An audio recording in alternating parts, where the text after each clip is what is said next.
Welcome back to Whiskey Riff Raff. I'm Shelby. My name is Quinn. And man, I feel like we have been out and about at shows and running around. Right, and we have crossed paths at some of the shows that have been happening that we've both been to. There's been quite the run of shows in Nashville, so I feel like it would have been wrong for us to not go to some of them. But yeah, I'm happy that once again I don't have to. It's not like just a segment where I sit by and let you talk about all the exciting concerts that you've been to. I've been to a couple as well. Yeah, so I mean, let's just dive into it. Let's do it. Yeah. First one I think we went to together was Lucas Nelson. Yes, Lucas Nelson at the Pinnacle. Yeah, and I think that was my second time seeing him. That was my first. Mm-hmm. And what'd you think? It was really good. Mm-hmm. I think obviously Lucas Nelson, son of Willie Nelson.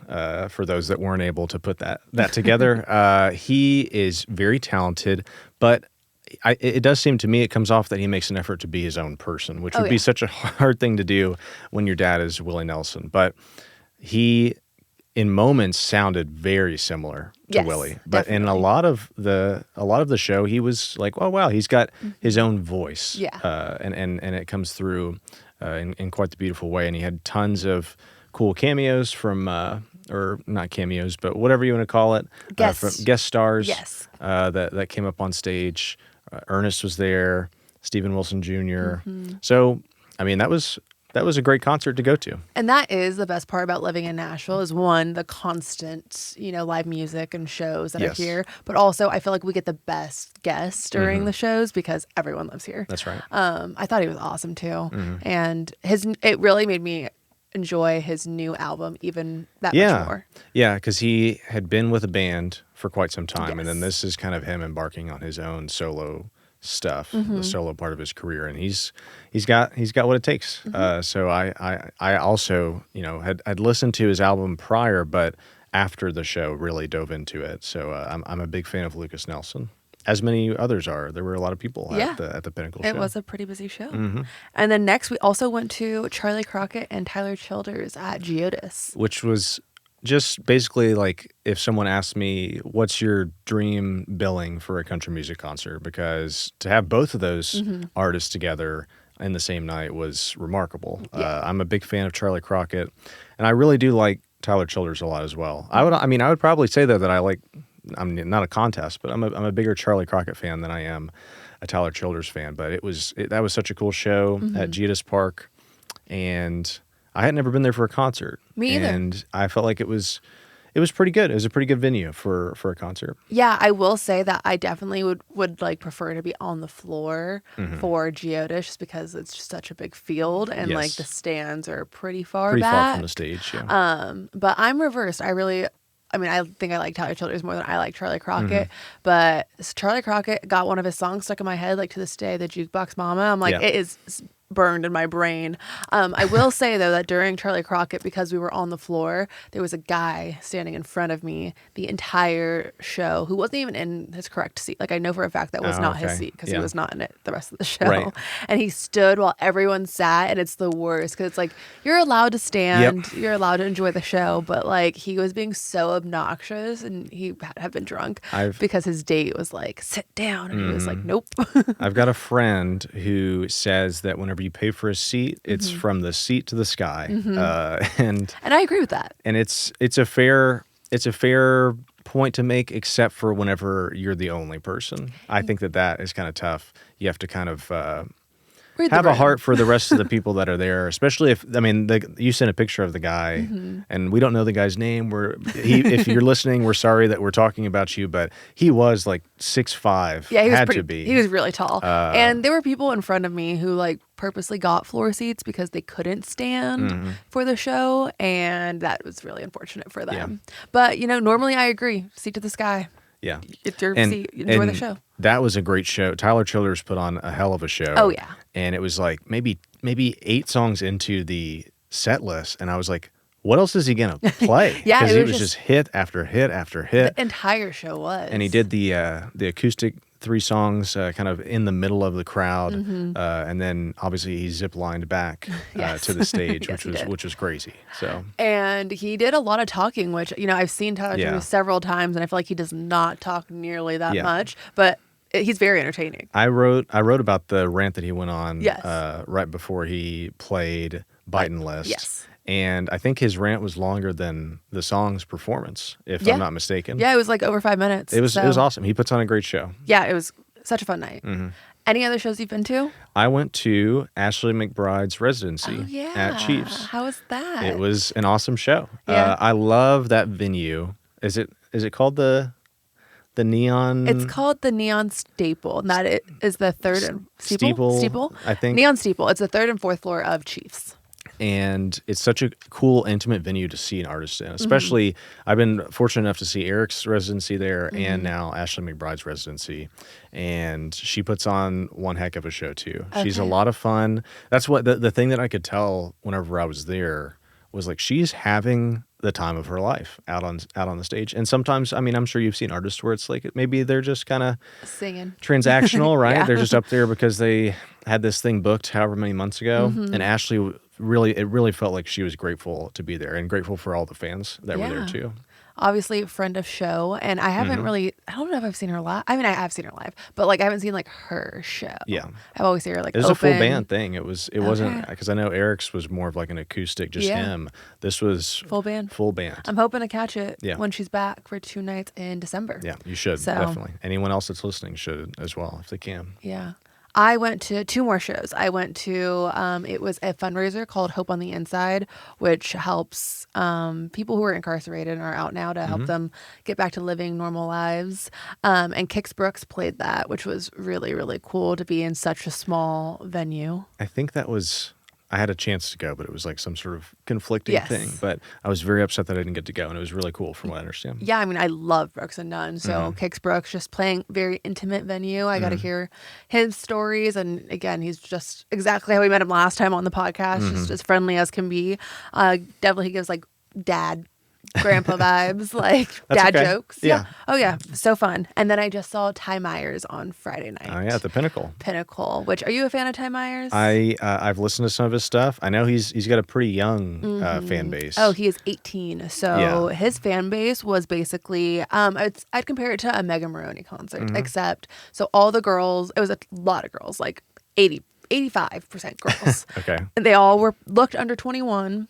And I saw a couple girls being dragged out because they were too drunk, and they definitely did not look drinking age. Yeah. So that was interesting. However, I'm asked if you've listened to him because I heard him described as a young John Mayer, which after seeing him live, I get the comparison. Obviously not a carbon copy or anything like that. But I get where they're saying that. He definitely shreds a little bit.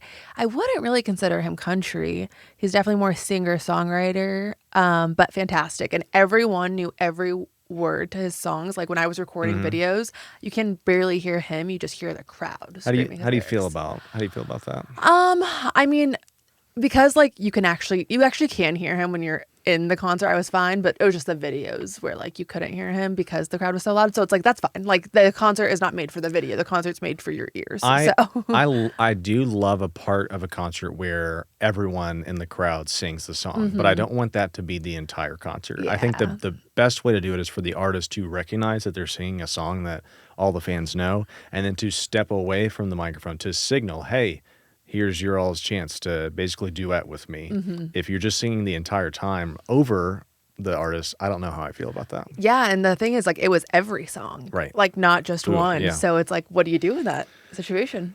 I don't know. Must be nice as an artist to, have that happening, but... And only at 18. Yeah, and you can't... Crazy. I guess you can't just be like, hey, everybody, shut up. Yeah. You can't stand up on stage to do that. But. No, he definitely enjoyed it, and I think the crowd enjoyed it. Yeah. Such a fun 2 weeks of shows. A lot of shows. Which, works out because there wasn't a ton of country music news, I'll say, over the last couple weeks. It's been a little slow. However, one really large thing is Alan Jackson announced his last show possibly ever. Right. And that'll be in Nashville next summer. You would have to think that it is, with as big as it's being marketed as. Like, this does seem like Alan Jackson's riding off into the sunset moment. Yeah. And there's arguably no one that deserves more of a moment like that. And for him to obviously come back to Nashville and do that here, I think that that's going to be really special. It's going to be it's a hot ticket from what I've seen. Sold out within hours. So during pre-sale, not even on the regular on sale, as expected. But he's going to have so many guests, and unfortunately, I feel like people are kind of jaded by like last shows because they've seen people perform their last shows and then it's not really their last show. Yeah. However, I saw Alan Jackson February of this year, and I'm pretty confident it'll be his last show just because his health is deteriorating. And it's so sad so sad to want to see that. But two, also like the comments are like this, oh, he's going to have 100 more. It's like, well, no, you have no idea what you're talking about actually. So that was a little disheartening. But yeah, as much as fans would love to see Alan continue to play hundreds of shows, it does seem like this will be it. Which there's a last time for everything, just as there's a first time. So it'll be a celebratory moment. It's not going to be sad whenever he comes back to Nashville. I agree. Other big news is Luke Combs officially surpasses Garth Brooks as the highest selling country artist. That's right, yeah. And I wonder, because from what I understand, Garth and Luke are friends. Oh, yeah. I'm sure Garth was like, hey, congrats. But there's got to be a little bit of Garth that's a little upset, right? Yeah, it's like, but I think also like records are made to be broken. That's true. So I'm like, but yeah, Garth Brooks has to be like, dang, like that was like his thing for so long. Yeah, he held it. Take that out of the Instagram bio for decades. Is it? I'm like, I wonder if it actually is. Well, I don't know. Does he even have? I don't know. If he does, I don't follow him. He's pretty secretive for the most part, but Luke Combs, good for him. Yes, I feel like he's just like a very likable. Well, and it's honestly kind of surprising how fast that happened because Luke, I would consider Luke to still be a younger artist in the country music space. So young, for him, but not super young, but but he's still young in his career. Yeah, young in his career. He's got a lot of years ahead of him. So for him to go ahead and break that record, it's like, well, I mean, it's going to be hard to break his record, I'm assuming. I know. It's like, where do you go from stadium tours? Because he's already done like stadium tours. He just announced he's doing it again with actually Ty Myers. Yeah. But like, where do you go from that? That's a great question. Like, where else? And we'll have to have Luke Combs on the podcast and ask him that so we can figure it out. Yes. And the last story is, you might have wrote this one. Was it about? I did not. You didn't write this one. Okay. No, but I'm aware of it. Okay. It's a pretty funny story. Zach Top skipped out on his encore to watch the Mariners game. Yes, and the Seattle Mariners have been on a great run. I don't blame Zach Top for doing this, but I don't think if I were Zach Top, I would have said that. Yes. I think I would have said like, which then we could get into the whole moral and ethical dilemma of white lies, right? But I would have just said I wasn't feeling great. That's why there was no encore for that particular show. But you have to give him some credit. He just told the truth and said, I didn't do the encore because I wanted to watch the baseball game. Well, I mean, I don't even care that Zach Top did that. He can do whatever he wants. But my whole thing is like encores in general. Like half the time you know they're coming, and then sometimes artists don't do them, and people are shocked. And some artists like are like, listen, I know I'm supposed to walk off the stage. You're supposed to cheer my name. Supposed to come back on. I'm not going to do an encore. So here is the biggest song, and I respect when people do that so much. Yeah, there are even some artists that are just against the idea of encores. Yeah, just go ahead and wrap the show up. Ty Myers didn't do an encore when I saw him. Take a bow, and that's that. Did Tyler Childers do an encore? No. Yeah.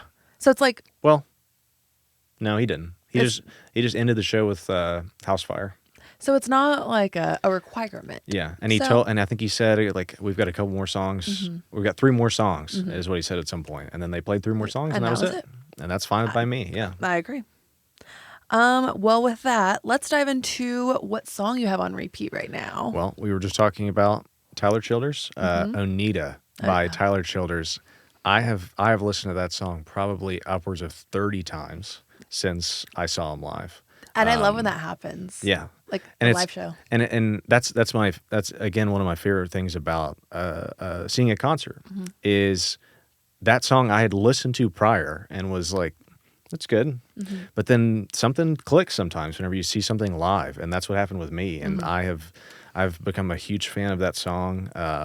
And the whole album actually grew on me as well, because I think whenever Snipe Hunt came out, it was somewhat divisive. Some people were like, I don't know what this is. But then you listen to it again and again, and especially see it after you see it live, everything kind of grows on you. And that's the song that's stuck in my head right now. I mean, great choice. Great choice. Thank you. What about you?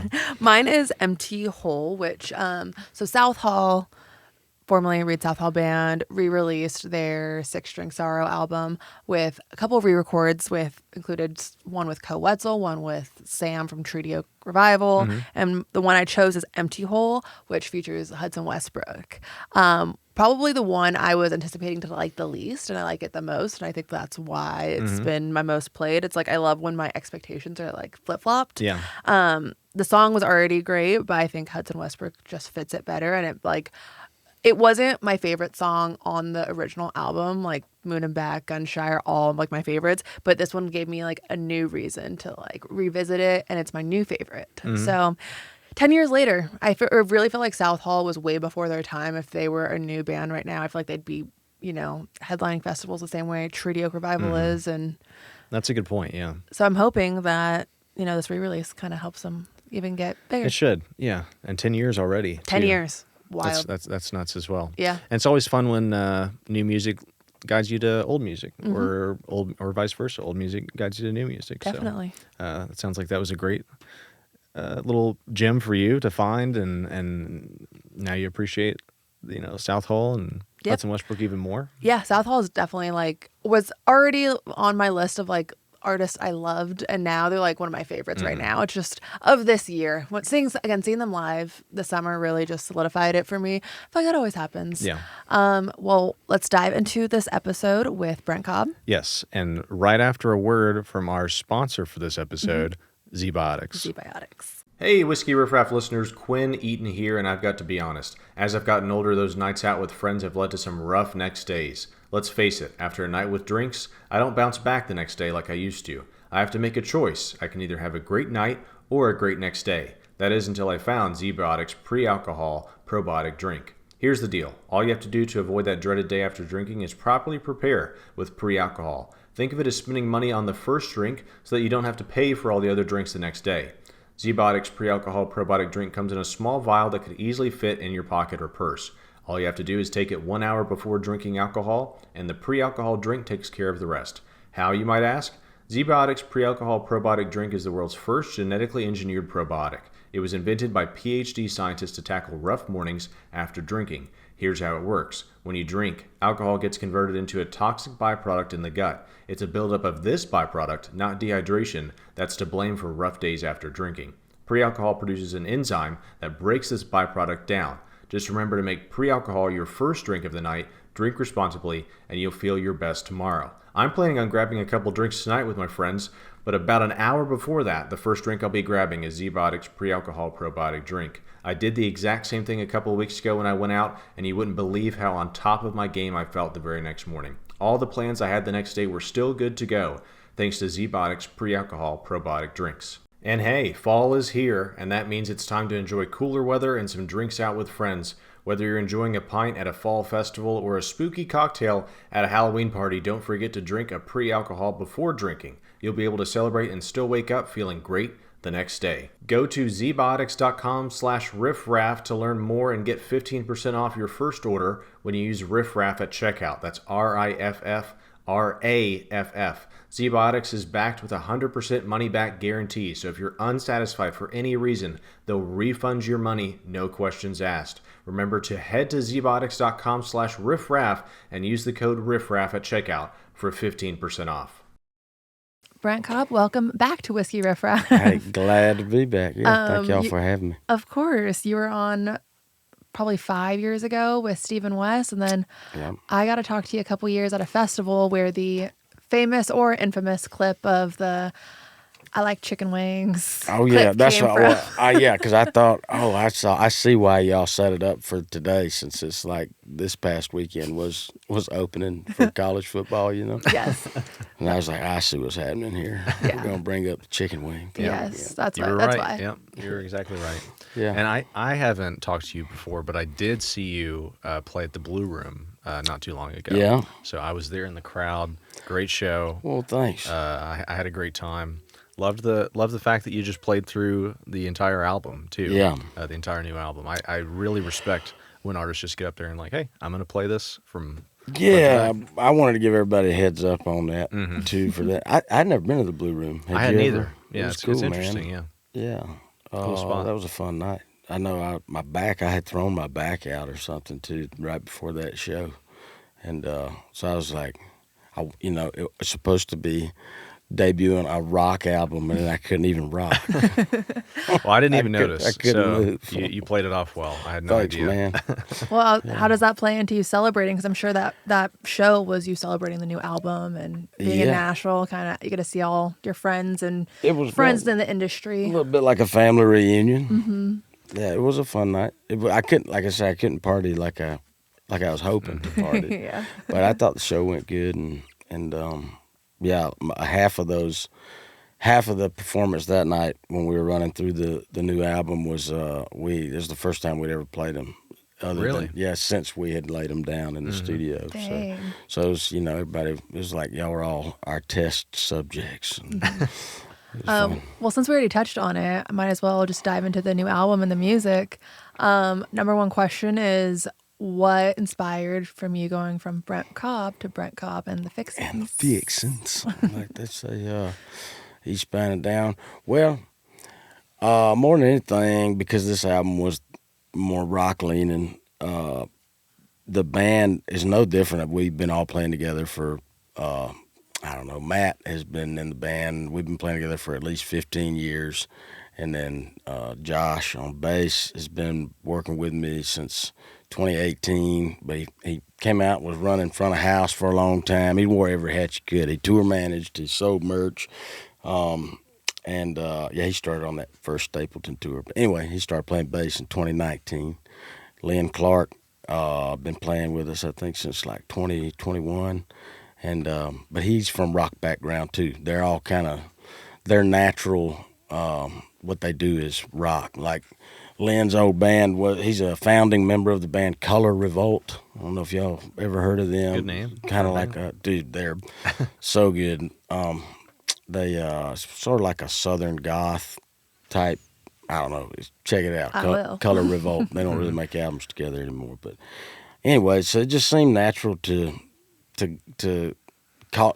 Obvious, it's a little departure from what I normally have done typically in the past, and seemed like to introduce that it would make sense to call it me and the Fixins. Yeah. And what was the idea behind the Fixins? Were there any other names that like just barely got cut? Yeah, well, I and the rest of us always try to come up with, we think of different funny, silly, whatever band names. For a while it was Brent Cobb and them, and I like that. and then Simple. yeah, and then there was another one that was, I can't remember what it was. Yeah, we've come up with a bunch of them, but I don't remember them now. My mind immediately goes, and I don't like, you might hate this that I say this, but my mind immediately goes to like some sort of corn metaphor or comparison. Like with Cobb. I used to have Brent Cobb and the Shuckers. Okay, Yeah, that's what I was yeah. like, or And, corn huskers or something. Another one was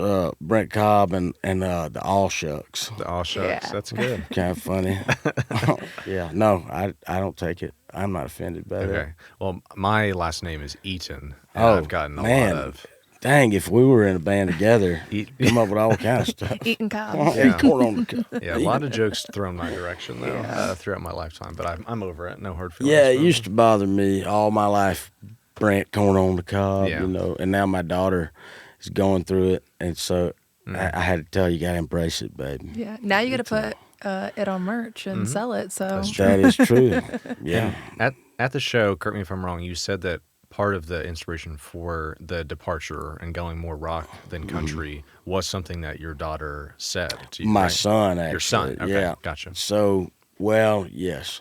First of all, my roots, my foundation when I was 12, 13, like really first started writing songs, was rock stuff. I was playing in a band with a friend of mine that was same age, we were in the same class, he could just shred on electric guitar, and he was more into AC/DC and Black Sabbath, and just your standard, Led Zeppelin, all that stuff.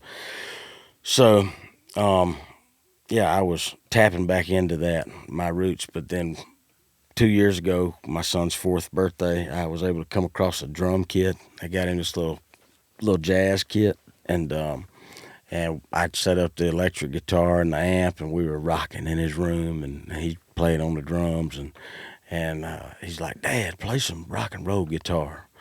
And I was like, "Hit a lick," and he didn't faze him. He was like, "No, Daddy, play some rock and roll, Daddy." So I hit another lick, and he still didn't care. And then he's like, "No, play some rock and roll guitar like Matt Man," which is Matt who plays guitar with me. And so I started coming up with that riff for "Ain't Rocked in a While," and yeah, he still didn't care. But then that turned into me writing the whole album and really just trying to impress Tuck. Really? And try to show him that Daddy can rock. Yeah. And now, is this a formal departure from just your solo stuff? I wouldn't say so. I don't really think too much about it. It's I think more than anything, I've always said what I do is Southern eclectic. Sometimes it rocks, sometimes it rolls, sometimes a little country, sometimes a little soul. Yeah. But it's all Southern, and so this is just another side of that. And I think that's something that makes an artist, and especially you, kind of well respected in the community, is you don't just do one thing. You kind of mix it up all the time. Yeah, I think everybody, I don't think you should be scared to do that, and especially if my goal is obviously I'm not gonna go to outer space per se. I might, I don't know, but so far, I think it's always just more. I don't know. I like to rock sometimes, or sometimes I like to just tell a nice little soft story, though. Yeah. You wrote one of my favorite current rock songs, which is Bar Guitar in a Honky Tonk Crowd. Now, I have to ask, you just have the new song with the Cody Cannon feature. Yeah. Are you guys close friends, or are you guys just strictly kind of a musical relationship? We don't, hang out a whole lot, but they're busy. I'm sure if we lived closer and we weren't all touring all the time, we'd probably hang out more. But yeah, we're all definitely friends. And yeah, man, I love that song, and I can't believe that it's right now to this day, it's one of their most popular songs live. It rocks so hard when they do it. And yeah, I had wrote that song when I was 16. That's crazy. And then I moved to Nashville in 2008. And so me and my buddy Rowdy, Jason Cope of the Steelwoods, the late great, he and I he had set us up a residency at the Three Crow in East Nashville sometime in 2008 or 9. And Leroy Powell was working with Whiskey Myers on their Firewater album.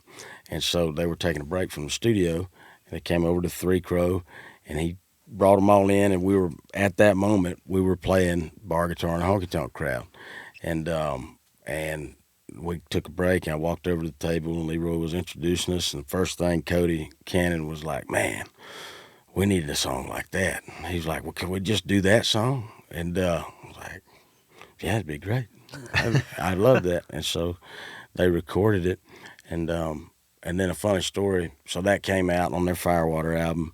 And then in 2012 or 13, maybe earlier than that, I don't remember, but I was out writing with Wade Bowen. Wade had invited me to come out and write with him, and we were at Hurricane Harry's in College Station, and excuse me, at Miller Lite, and Wade was like, "Man, would you want to open the show tonight and just play a 20-minute acoustic set?"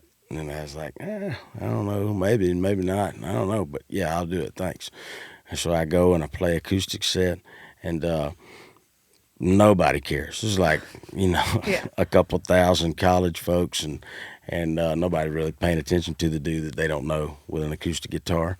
And the moment my set is done, my mic cuts off, and the house music comes on, and the first song that's played is Whiskey Myers, bar guitar and honky tonk crowd, and it had just come out, and so the place erupts, and everybody's singing every word, and I'm just standing over there in the shadows, like, Oh my. y'all don't even know I wrote this. So now you have to make sure it's in your set. Yeah. I typically close the show every night with that one, and people still know it. Yeah. It's so cool. I love that. And so I mean, you wrote that song for them, and well, not for them, but For me, but yes. yeah, they recorded. Yep. And then you were featured on one of their songs. So is it now like, okay, now it's your turn to be featured on this song, or did you write the new For song? them to come in on Power Man? Yes. Well, so, no, it just kind of happened. They recorded another song of mine, The Good Old Days, that was on another album. Okay, And they, yeah. like you said, they had me come in and sing on that. And it just kind of, I just thought it'd be cool to have Cody. I love that dude's voice. And they seem to, similarly represent what I sort of represent, which is I kind of get along with everybody on all sides of any, Acorn, yeah. fences that exist, whether, alt country or whatever the heck, radio. I get along with everybody for the most part. And, but I do my own thing. And I think they do the same thing, Yeah. and it just seemed, that's kind of what that song Power Man is about anyway. It's like everybody's so hungry for power, and I just trying to do my thing over here, keep my lights on and my baby's fed. Cody represents the same thing, I feel like. He's an interesting cat. His answer on that same thing was my favorite answer. Yeah. When you were asking about Taylor Swift, yeah, and Did Travis. you see that clip? Yeah, Yeah. sure, He was yeah. just like, I don't give a shit. I really don't give a shit at all. Yeah. Whatever it was, it's Honest. That's all you can ask that was for. so good. Yeah. That was so perfect. And I knew it was going to come around and we were going to need that. So I'm glad I Yeah. asked it a couple of years ago. Totally. Another group that you, I mean, it looks like you guys are pretty close is the Red Clay Strays, right? Oh, yeah. And so you love them toured with dudes. them, or So I originally met them. I mean, they were damn near fresh out of high school. And I don't remember the first place. Maybe they were up here for something. I don't know. But they had hit me up in Instagram. And this is like 2017 or 18. Gotcha. And they had just been listening to my music for a long time. And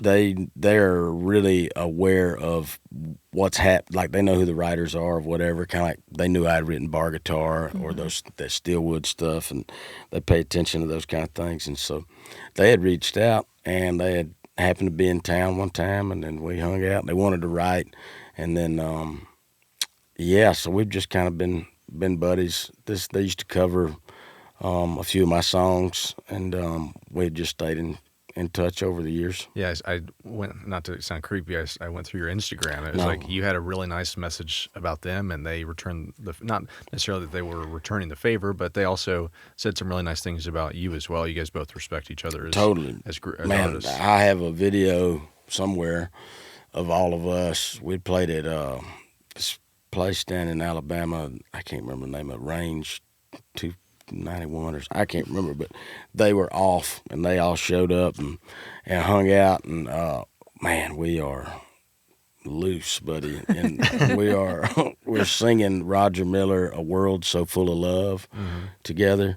And man, yeah, it's they're awesome. They love the same. They, like I said, they just love all the history of music, and they really are students of the same way I am of songwriting and that kind of thing. And Drew, when I did this tour with him, they took me into Canada. It seems like they're returning the favor to me a little bit. They're not that I ever did anything for them, but Drew would wear me out. He'd call me all the time and try to ask for advice on things, and I didn't know. I don't have the answers, because obviously it's only taken me nearly 20 years to get to the bottom of my career, and I'm just glad to be here. Yeah. But I could tell him, maybe what not to do, and so we'd talk, like on my drives up to Nashville late night. We'd talk for 2 hours, and he'd just be asking me all these things. And I remember the year that they kind of popped off was like 22 or 21 or whatever. the top of that year, he had called me. It was one of those times. We were talking. He's like, man, we're starting to get a little label interest, and we're getting some booking agent interest, and like what do you think we should do? They're kind of terrible deals. I was like, well, dude, it was right before they did the El King tour, and then they had those few shows with Eric Church, and I was like, man, I don't know much, but I would say, don't sign anything yet. Like, do those tours, and look at your numbers right now. And then people can't come to y'all's show and see you and not be blown away. And so just wait at least till the end of those tours and compare your numbers. And I know I ain't the only person who told them that, but they did that. And man, by the end of those tours, they're like superstars now. And I ain't just like patting myself on the back. Drew would say that too. And it's just cool that I really appreciate them. I don't want to sound weird, but they remembered that, and I appreciate them having me out, like on that Canadian tour. We're gonna do. They're having me come out and open those shows during the PBR. It'll be fun, dude. Yeah, in Vegas. Anyway, I love them. And you mentioned earlier how there's that story of you opening and no one knew who you were. So do you have a big role or say in who gets to open up for you now? Do you pick that like very wisely, just who you like at the moment, or is it kind of like, here are your options and let me do some research? There are, a little bit of both. Typically, like Darby or someone on my management, we have a lot of people who reach out and go, hey, if y'all ever have any openings, any spot, we'd love to take it. And so people, send out saying that they're interested, throw their names in the hat. Yeah. And then, I may have somebody in mind already, but I'll go and listen to, it's not like a masterminded decision. It's usually just what I think is cool. Love that. Now, I want to take it way back. So, whenever we have a guest on, we kind of do our research, and I just go back to the beginning of their albums. And I saw that your first album was in 2006, but then your second album was 2016. Right. Big gap there. Yeah. What happened? What made you make that first album and take a break and then come back to it? Well, so there were a couple of EPs that I did between there, but when 2016 Shine on Rainy Day happened, I sort of cleaned the slate because we wanted to treat that album sort of as the debut album. Got it. And I didn't want people to get kind of confused, of what's going on. Because at that time my daughter was born in 2014, and so I stopped touring indefinitely. I didn't know if I would tour. I don't really like touring, but so that gave me a good reason to not tour for a minute. And I was just writing for the market, and I was just showing up here every day in Music Row and trying to get songs recorded. And so again, it wasn't like necessarily orchestrated or planned out. It just kind of happened that way. But I was always making recording songs, and I was definitely writing. I was like co-writing doubles and triples, every day, and 5 days, 6 days a week at least. And but yeah, and then in 2019, I bought back that first album, the No Place Left to Leave album I didn't own from 2006 to 2019. That old independent label owned that, and me and my old manager hit that, the owner of that little indie label that owned that album, and we bought that record back. And then I started my own record label through 30 Tigers, and that was the first thing that I released, was a re-release of that album. Okay, good. But I was always working that whole time. I was trying to do my research of like, well, I heard that Shine on Rainy Day was your first album, but then I saw 2006, and I was just confused. So glad it's all cleared up. Yeah. I had a couple things that came out. Like I did a little EP. I had this song Love on Me in 2012, 13 that we kind of pushed for a minute. And there's an original recording of, the first recording of Digging Holes is on that EP that came out in 2012. I always had something going on. Yeah. Always busy. Yeah. I try to be. That first album, you also had like done research and found that Was it Dave Cobb that produced it? Yes. Yeah. Every time I bring up your name, someone's like, any relation to Dave Cobb? I'm like, I'm Yep. pretty sure. Yeah. Yeah. So Dave is I don't know exactly how it's my third cousin removed or something. He's, let's see, my granddaddy's oldest brother. They're like 8 kids. And my grandpa was the youngest of those 8. And then Dave's grandpa's dad was my grandpa's oldest brother, if that makes sense. And there's a lot of years between them. Mm-hmm. Yeah. And so really, my grandpa was Dave's grandpa's uncle, but they were so close in age because my grandpa's brother was so much older that they kind of grew up as cousins, Mm-hmm. And so that's how we were related. Mm-hmm. But we didn't know each other at all. Dave's 12 years or maybe even more years older than I am, mm-hmm. and we did not meet until 2004 or 5, and I was around 18, and we met at his grandmother's funeral.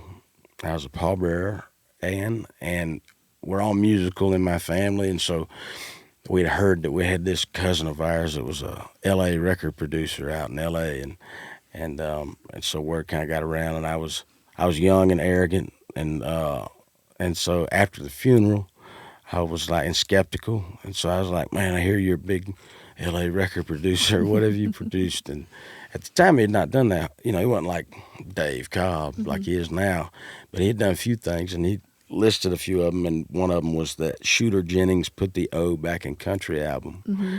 and this is like my favorite album we were listening to at that time, me and all my buddies, and my grandma was shameless enough to give him a little acoustic demo that I had made after the funeral, which is crazy.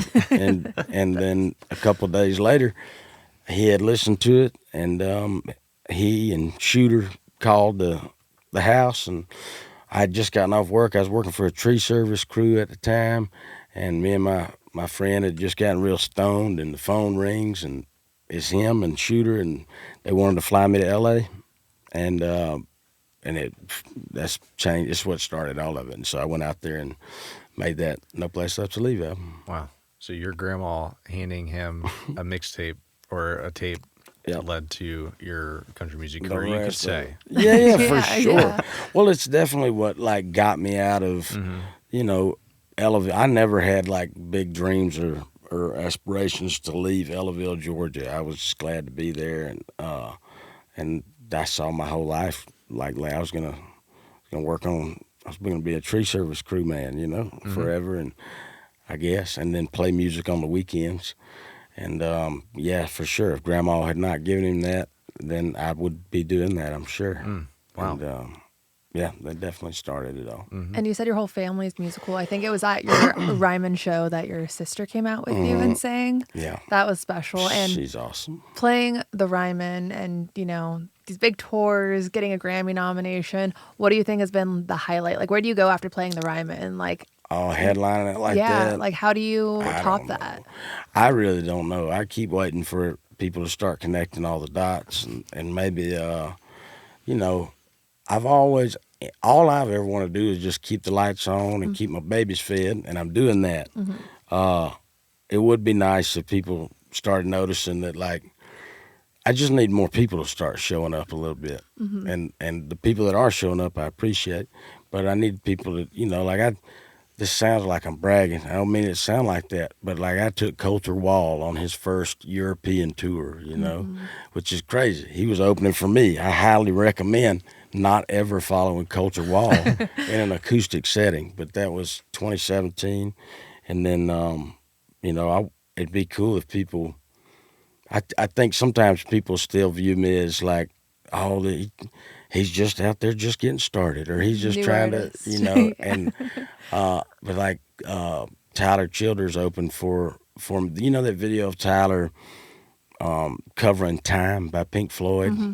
Yep. Been viewed millions of times. Mm-hmm. I've seen it, a ton of them.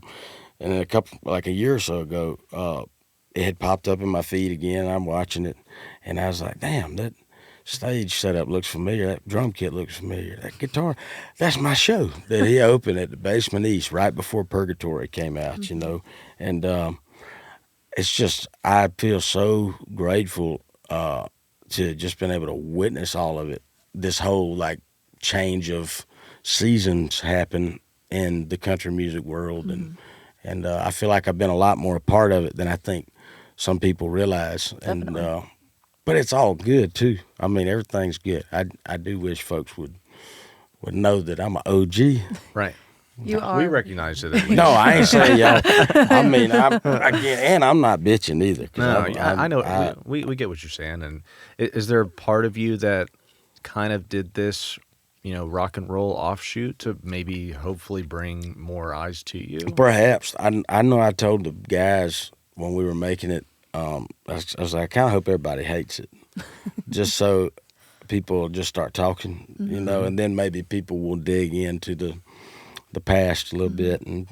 And yeah, there was a part of it. But It is a weird thing in the industry. I feel like the most respected musicians, artists are not always the most popular For sure. among.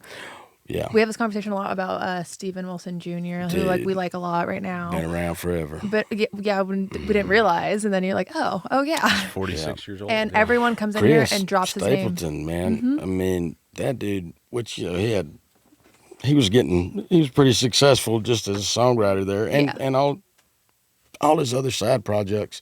But yeah, I mean, I think he was like 42 when the CMA award moment happened, you know, and like changed the course of country music history.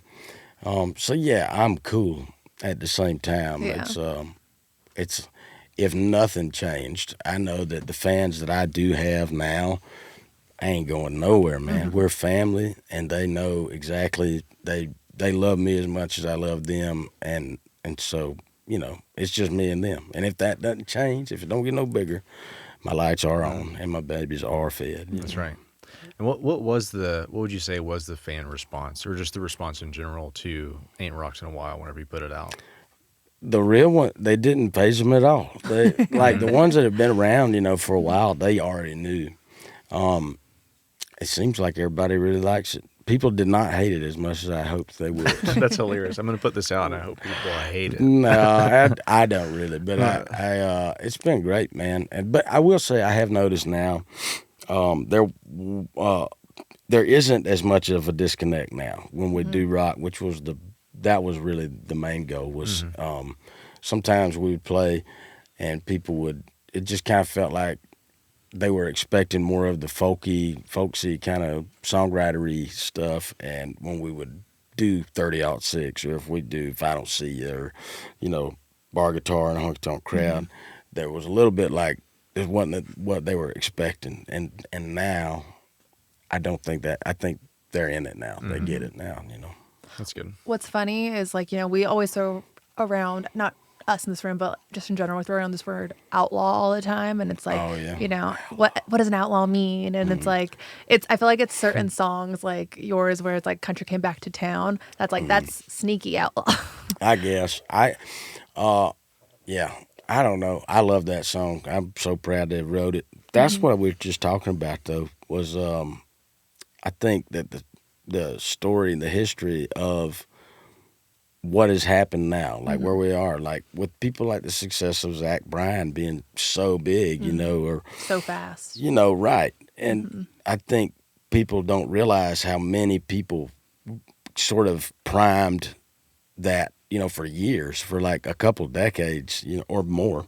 But just in our time, that's why I wrote that song, is just to, like, if people aren't aware, not that they even care, I just wanted people to know, you know, when I first came around, there was the Lost Highway label that has now just been rebooted, which is cool. But they had people like Bingham and Hayes Carl, and I think like Lucinda Williams may have been on that for a while, which she was a part of the group before, the class before the people I'm talking about. But I think that, you know, like Zach Bryan, I think the kids of the people who were listening to Bingham and all that stuff, that Lost Highway stuff, when it was happening, when it was brand new, I think that the kids of those people were growing up with that music being played, and they didn't even realize in their subconsciousness that now that they've gotten to be college age, and then Zach Bryan came out, or whoever. I'm just using him as an example because he blew up like he did. But those kids their subconscious had been primed to want that kind of music because of all those artists that came before that their parents were listening to. I think that's just my theory, though. I mean, I love talking about, the state of country music right now. I feel like we could spend just this time talking about that alone. I love it so much. I do too. I think it's awesome. I think we're in a really cool place in country music. One of our writers phrased it as we're kind of like on the brink of like a country music civil war. Because Which is maybe it is, maybe it ain't. We've been here before, though. Yeah, I'm sure. You know what I mean? We just didn't have the social media to blast it everywhere the way we do now. Right. What was I can remember when that Shooter stuff was coming out, and Shooter had, like, they should outlaw you, and, talking about, like, radio country. And, it's all healthy, and there's nothing new under the sun. I've seen it happen just in my time. Like a good 3 times, so I love it. I'm friends with all of them. Yeah. Or not. Maybe I fuck all of them too at the same time, really. But You can play both sides, yeah. I just, whatever, man.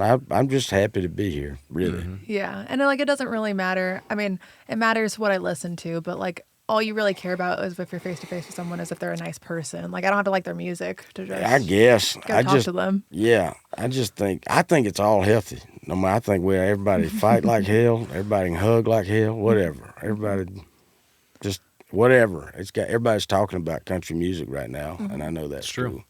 That's true. And I think part of that, at least from my vantage point, is there have been a lot of movies, TV shows that have featured country music in the soundtracks. Dude, yeah. And you've had songs on Landman. Are there any other shows that? Yeah, the Yellowstone was the very first. It was like the pilot internet preview of Yellowstone. Really? The very first one. Yeah, it had my version of "Let the Rain Come Down" on it, which Stillwoods have a version of that too. But yeah, man.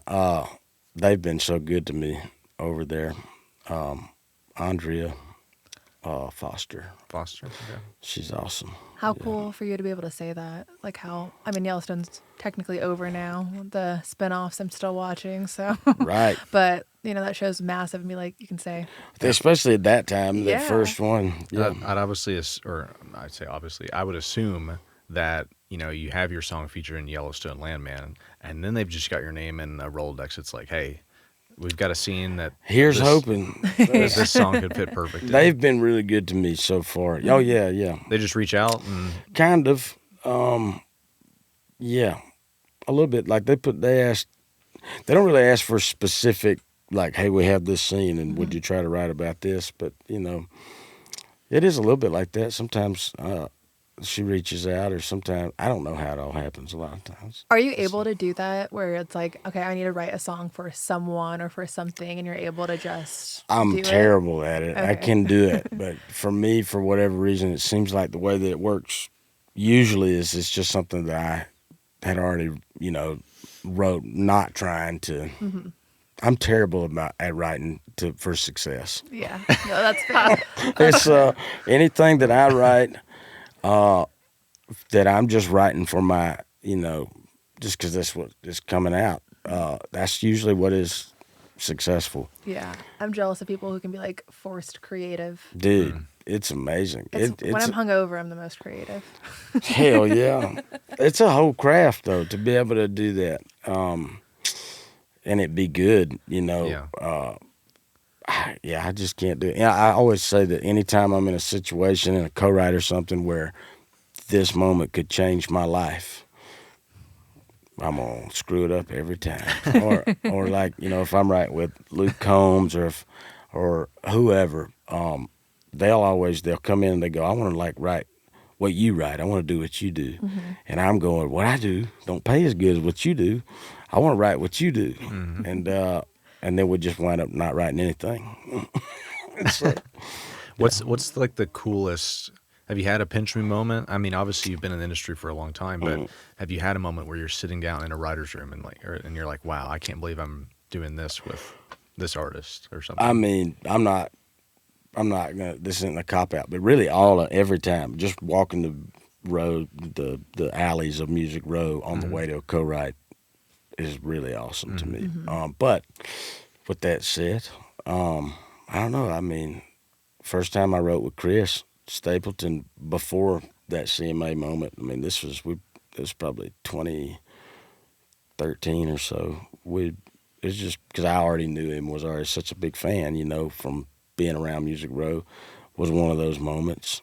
Being on those tours for 3 years, doing the Luke Combs Stadium tour in 2023 was insane. He's another one that, right when he first moved to town, was 2014, and that was during that time my daughter had been born, and so I was taking a break from it all, and my buddy Andy Miller, who's from my hometown, was running around with this little crew, and one day he's like, man, there's this dude, he just moved to town, he's from North Carolina, man, he's a fan of your music, and he just wants to know if you'd be willing to hang out, and he wants to ask you advice. And again, kind of like the Red Clay Strays, I was like, I don't know what I can tell him, but I'd be happy to have a beer, And so we went down to Broadway Brew House. Actually, it's the one in Midtown. It ain't even there anymore. It's not called Brew House anymore.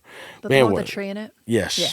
And so we went there, and we had some beers, and he asked me things, and I remember even that day, he was like, man, we can do that.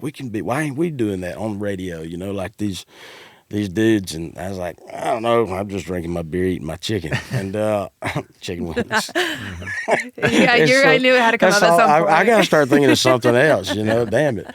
Anyway, and so I guess the whole time I was focusing on that, he was focusing on taking over the world.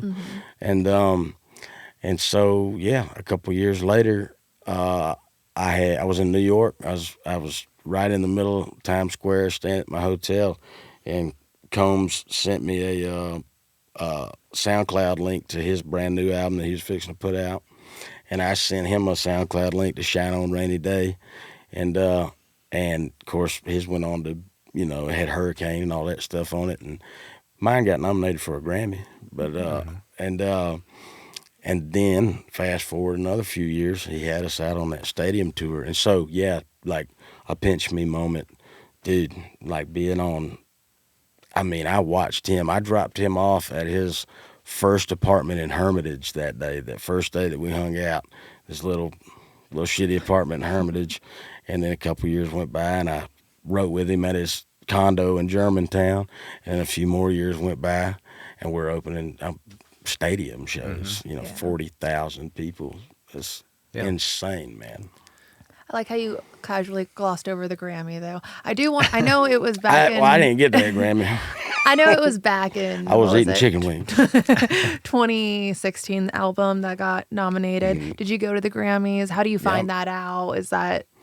Yeah, I did. Me and my wife went to the Grammys. You can't not go to the Grammys to get nominated. Yeah. And I think I was on tour it might have been that Coulter one that I had taken Coulter on, and I was somewhere in the UK, I'm pretty sure, and my manager at the time called me, and he was like, hey, old boy, just letting you know, Shine On Rainy Day is nominated for a Grammy, and it was like, damn, all right, that's wild. And so we went, and it was the only time that I think that they had the Grammys in New York instead of L.A. Oh, wow. And me and my wife went up there, and it was cold, and we were trying to find a place that we could smoke, and you can't smoke anywhere. And so we we were trying to eat, and so you couldn't order any more beer, like when the taping happened. And so we had us a beer and a piece, and we couldn't smoke a cigarette anywhere. Not that we don't smoke a ton. Sometimes, if I'm having a beer, I might want to smoke a cigarette. God forbid somebody have a good time. By God, shit. And so we sat in and we watched the first couple moments of it in the audience at the I think it was at Madison Square Garden, I think, and then we left and we went back to the hotel so that we got us a 6-pack and hung out at the hotel and watched the rest of the Grammys from the hotel room. What a way to watch it. That's a cool story, though. Yeah. And do you remember who else in country music was nominated? Like, I know there's always like the Americana category, the country music category. On those, yeah, anyone that you. It was Isbell, okay. And he got the Grammy, and then I think, and then there was posthumous Greg Allman. Maybe it was. I don't know. Now I don't even remember. I have all that stuff somewhere. I was going to look it up, but I don't even remember. No, I just imagine like going to the Grammys would be like you're just meeting a bunch of really cool people. So yeah.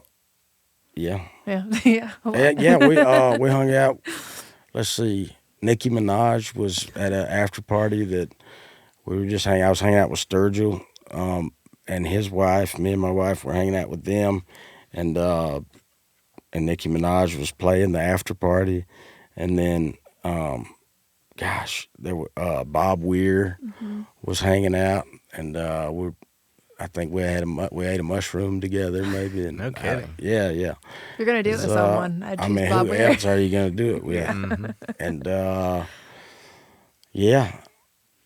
trying to think, man. It's such a blur. I know there's funnier stories to that because me and Lane laugh about it all. It was her first time to New York City too, and. So that was your first time, and it was it was my wife's first time. Gotcha. I had been there a few times, but her first trip to New York City was we went to the Grammys. That's cool. I love those moments. Like I get happy. I am happy for her for that moment. Me too. Yeah, it's been a wild. Yeah, it was really cool. Put that Grammys trip to New York up against all the Disney trips that you've been on. See that? Yeah. Good Lord. What would you say? Have you had the best time, New York or Disney? Definitely. Because you call yourself a Disney Disney's dad, a lot. It's right? a lot of work. But, Yeah. But man, I mean, definitely Disney trips with the kids. Have you done Florida and California? I hadn't done Disneyland in California. I want to go though. Yeah, you gotta go. When I never went to Disney World as a kid. That was not happening, and we didn't have the resources. But my kids have gone, every year. But thanks mostly to my in-laws. But yeah. And you wrote a little song, right? I did Disney Dad. Disney Dad. Yeah. Will that ever see an official? Maybe, man. Maybe. I'm in, dude. I'm sure you could. Well, see, I love all that, like that Roger Miller, Robin Hood stuff, Little John Robin Hood walking through the forest, all that. I would love to write a whole score or whatever for something Disney, There you go. Speak it into existence. Sometimes. What's up, everybody? I know Disney's watching Whiskey Riff right now. Oh, yeah. Without a doubt, yeah. Well, we have to wrap up, but if you want, anything you want the fans to leave this interview remembering, what would it be? I don't know. You can't tell anybody anything because they'll just want to do the opposite on the internet. So don't stream the album. Don't come see me live. Hate it. Hate everything. Know that I am an asshole and I'm arrogant. And who do I think I am? That. There you go. And with that, stream the album. Yeah. Yes. No, really though. You might want to check it out. Check it out. Brent Cobb's not new. No. He is and I'm decent. Oh, I'm a songwriter, singer, not a singer-songwriter. Songwriter first. I only sing because the songs may not get heard otherwise. And so. And I can attest that you put on a hell of a show even when you can't move at all. Thanks, man. So Thanks. We'll leave it at that, right? Yep. Cool. Well, thanks so much. We appreciate it. Thank you for being here. Always, really. Thank you. Hell yeah.